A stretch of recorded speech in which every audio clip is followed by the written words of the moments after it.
Hi everyone, this is Debbie speaking from Baby Belly, Réussir ma grossesse. I'm very happy today to introduce you Dr. Bruce Lipton. Thank you so very much. I'm so happy to be here too. Thank you very much. You're welcome. Thank you, Bruce, for your time. So, Bruce Lipton, you are a biologist, well-known author of the very famous book, The Biology of Beliefs. Yes. And you explain the impact of our thoughts and our energy on our cells, behavior, and finally on our entire life. Yes. And I would like to ask you today, how did you start to look after another explanation about what was told by science for decades? Well, number one, I was teaching medical students, so I was teaching conventional science that genes control life. Mm-hmm. Now, think about this. We say that genes control the life, and we say, did you pick the genes? I say, we don't know. I say, if you don't like the genes, can you change them? No. And the genes control themselves and we don't control them?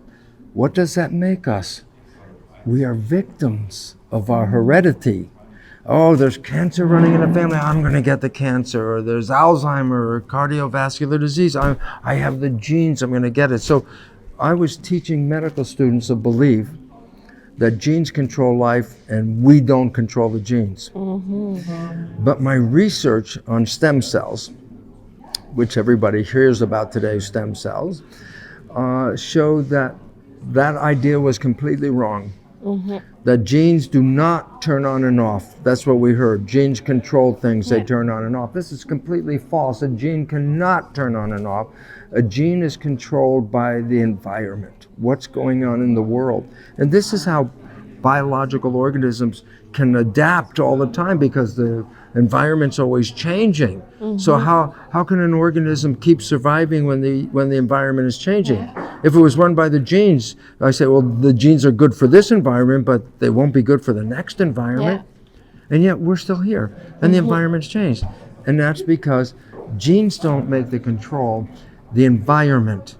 How the biology sees the environment, the biology adjusts the genetics and behavior to survive. I see. So that we are continuously changing our genetic activity. Okay. And we used to think, oh, genes, once you have the genes, that's your life. Mm-hmm. It's like, no, you can change your gene activity in 8 hours. Okay. And you can change it by how you see life. And most people know something called the placebo effect. Uh-huh. And the placebo effect is you heal yourself with a belief that the pill or the surgery is going to heal you. And then you find out the pill was a sugar pill or the surgery was fake surgery and you got healed. So you say, well, what healed you? And it's like, well, it wasn't the pill, it was sugar, or the surgery was fake. It was your belief in the pill or your belief in the surgery.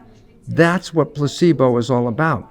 I say, this is not a side effect of biology. This is the main effect of biology. Mm-hmm. What we believe about ourselves, what we believe about the world we live in, those beliefs are turned into chemistry by the brain. Yeah. So we have a mind that has belief, and then the brain takes that belief and converts it into chemistry that matches the belief. Mm-hmm. And if we have a positive belief, then we have positive chemistry. Nice. If we have negative belief, we have negative chemistry come from the brain. And this chemistry goes into the blood, and the blood distributes the signals to all the cells in the body. So if we send cells positive signals, then that activates genes that give us health. Yeah. But if we send the cells negative signals, that causes them to get in protection. Mm-hmm. And protection means we close ourselves down, wall ourselves off. But you can't live because we're connected to the environment. Yeah. So when you disconnect from the environment, you are separate from the world. Yeah.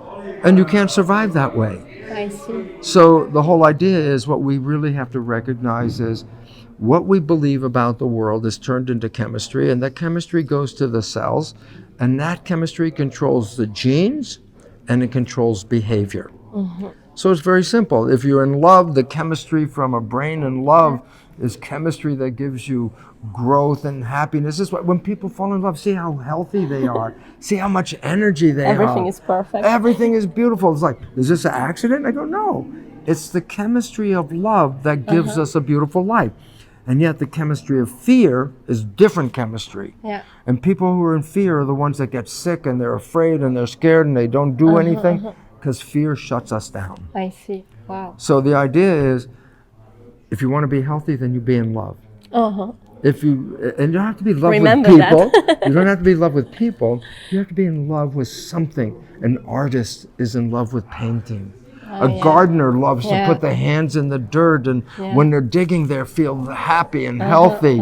A person who plays music, they play the music, they feel good. So what was the idea? Do something that you love to do, and the result is the brain will release chemistry that will give you health and happiness. Wow. Excellent. Wow. Excellent. Excellent. And what is important for you about bringing this new scientific explanation on about our cells and about how our cells work? I must say to the rest of humanity. I mean, in an easy language that can be assimilated by most of the people here. Right. And the reason is this.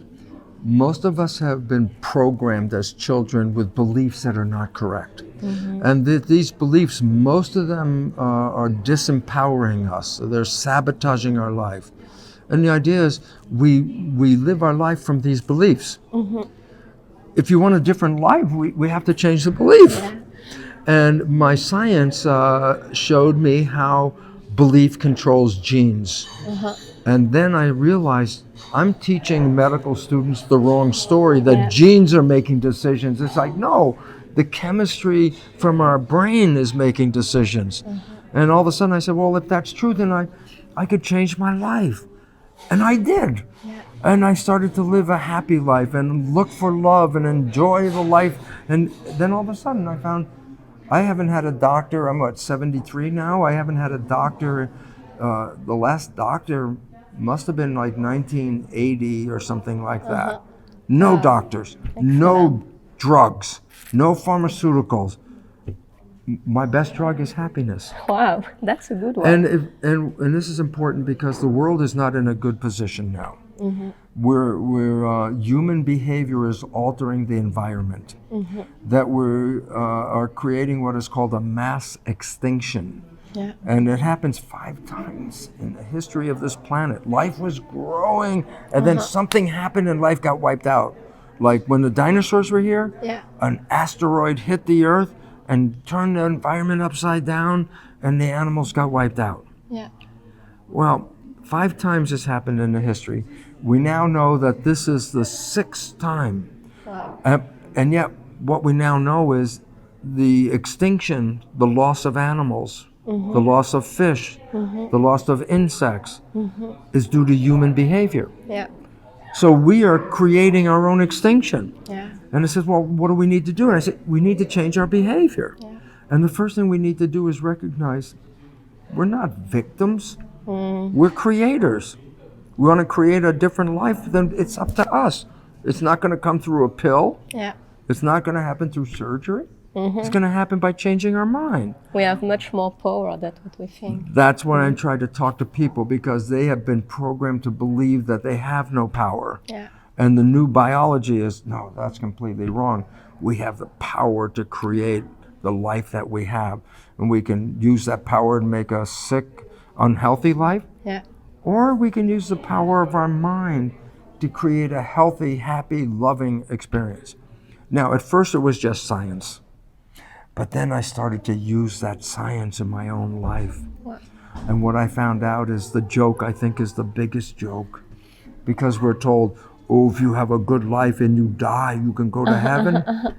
I think that's a joke. Because I think we were born into heaven. We were born here. And you say, but it doesn't look like heaven. I said, because we're not living our wishes and our desires. We're living a program. Other people's beliefs. When you let go of the program and start to live with your wishes and desires, you can manifest heaven on earth. And for the last 25 years, I have changed my entire life to have that every day wake up and go, I am so lucky to be alive. Why? Because today is going to be another wonderful, beautiful day, and it does become that. So what's the point? I had 2 lives.